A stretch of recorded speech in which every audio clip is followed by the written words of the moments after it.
कि आप सभी खैरियत से होंगे। तो आज मैं आपके लिए लेकर आई हूँ ईद स्पेशल रेसिपी। आज मैं आपको बनाना सिखाऊंगी तंदूरी चिकन मसाला हांडी। तो रेसिपी जानने से पहले जल्दी से बेल आइकन दबा के आप मेरा चैनल सब्सक्राइब कर लीजिए। तो रेसिपी स्टार्ट करते हैं। यहाँ मेरे पास है 1 किलो चिकन और उस पर मैंने इस तरह से कट लगा लिए हैं ताकि जो मसाला हम इस पर लगाएं तो वो इसके अंदर अच्छे से रच बस जाए। तो शुरू करते हैं। सबसे पहले मैं इसमें शामिल करूंगी 1 चमचा भर के लहसुन अदरक का पेस्ट।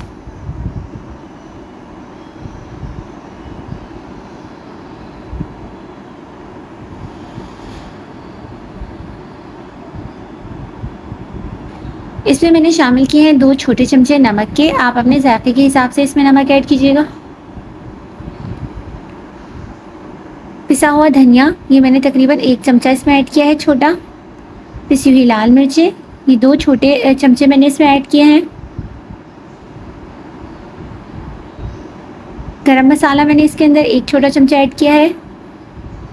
पिसी हुई काली मिर्चें, ये भी मैंने इसके अंदर तकरीबन आधा चमचा ऐड की हैं। चाट मसाला इसमें जाएगा, ये भी आधा चमचा मैंने इसमें ऐड किया है। ये भुना हुआ पिसा ज़ीरा है, ये भी मैंने आधा चमचा इसमें ऐड किया है। तो यहाँ मेरे पास ये पपीते का पेस्ट है जिसको मैंने पीस के एक पेस्ट बना लिया था पपीते को, तो वो मैंने इसके अंदर 1 चमचा शामिल किया है। तकरीबन इसमें 2 चमचे मैंने लेमन जूस के ऐड किए हैं। तो ये कश्मीरी लाल मिर्चें हैं। कश्मीरी जो मिर्चें होती हैं पिसी हुई, ये ऑप्शनल है, आपकी मर्ज़ी है कि आप इसको शामिल ना भी करें। तो यहाँ इसके अंदर एक प्याला भर के मेरे पास ये दही है, तकरीबन 1.5 पाव के करीब, ये मैंने इसमें ऐड की हैं। और ये मेरे पास फूड कलर है, येलो फूड कलर, ये कलर मैंने इसमें ऐड किया है, इससे बहुत ही अच्छा कलर आता है। तो यहाँ मैंने इसको मैरिनेट करने के लिए रख दिया है तकरीबन 3 घंटे के लिए। 3 से 4 घंटे हम इसको मैरिनेट करने के लिए रख देंगे। तो ये मेरे 3 घंटे हो चुके हैं, चिकन को अच्छी तरह से ये मैरिनेट हो गई है। तो यहाँ मैंने तकरीबन आधी प्याले के करीब तेल गरम कर लिया है पतीली में, और अब मैं तमाम जो ये चिकन थी इसमें ऐड कर दूँगी। तो इसमें मैंने बहुत ज़्यादा मसाले ऐड किए हैं, बहुत सारे स्पाइसेस जाएंगे, तो इसलिए मैंने हर मसाला कम मिकदार में लिया है।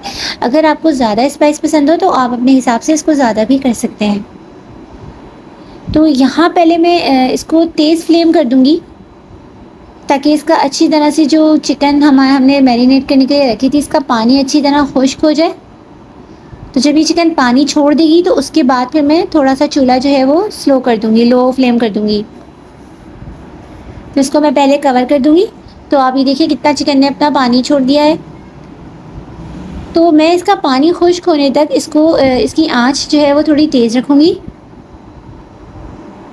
जब पानी खुश्क हो जाएगा इसका, तो मैं फिर इसको थोड़ी देर तक के लिए धीमी आंच पे पकाऊंगी, तकरीबन 10 से 15 मिनट। क्योंकि इसमें पपीता लगाया है तो पपीता बहुत जल्दी गोश्त को गला देता है, और चिकन तो वैसे भी बहुत जल्दी गल जाती है।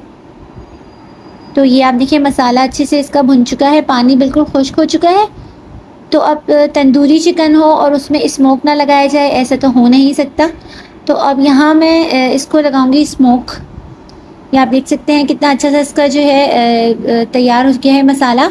तो हमने इसको बिल्कुल भून लेना है। अगर हमें थोड़ा सा इसकी ग्रेवी रखनी है, वैसे तो तंदूरी चिकन में ज़्यादा ग्रेवी नहीं होती, लेकिन अगर आप रखना चाहें तो इसको रख सकते हैं थोड़ा। तो कोयला मैंने अच्छी तरह धका लिया है, और अब मैं इसको दूंगी स्मोक, ताकि अच्छा सा इसके अंदर एक ज़बरदस्त सी खुशबू हो जाए। तो ये मेरी ज़बरदस्त तंदूरी चिकन मसाला हांडी तैयार है। इसको मैंने सर्व किया है पूरी पराठों के साथ। तो पूरी पराठे मैंने किस तरह बनाए हैं, ये जानने के लिए आप कनेक्टेड रहिएगा। इंशाल्लाह बहुत जल्दी मैं इसकी रेसिपी भी अपलोड करूँगी। रेसिपी आपको कैसी लगी तो मुझे कमेंट में ज़रूर बताइएगा। मज़ीद रेसिपीज़ के लिए स्टे कनेक्टेड। अल्लाह हाफ़िज़।